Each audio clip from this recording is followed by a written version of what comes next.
బాగలేదు. అరే పిల్లోడికి ఏం తెలుసండి. సో అనారోగ్య పరిస్థితి అది. లేదు ఒక చిన్న డయాబెటికే తీసుకుందాం. ఇవాళ ఒక ఇంట్లో ఒక మనిషి కంపల్సరీ ఉంటున్నాడు, షుగర్ వ్యాధితో బాధపడే వ్యక్తి. ఎవరో ఇంటికి వస్తారు, వచ్చినప్పుడు కాఫీ తాగుతారా అన్నయ్య గారు అని అడుగుతాం.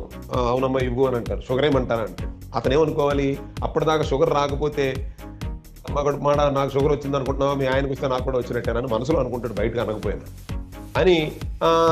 ఏసీ ఇవ్వమ్మ పర్వాలేదు అని మళ్ళీ ఆవిడ పట్టుకొస్తుంది. అక్కడతో ఆగదు. మీ ఆయనకు ఉన్నట్టు అని మనసులో అనుకున్నాడు. కాబట్టి ఈవిడ చెప్తుంది ఏమనంటే, అన్నయ్య గారు మీరు ఈ కప్పు తీసుకోండి అంటది. ఏంటంటే అది మీకు షుగర్ ఉందండి.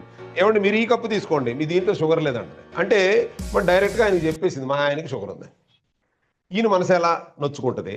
అడిగితే షుగర్ వేయాలా వద్దా అనుకున్న మనిషి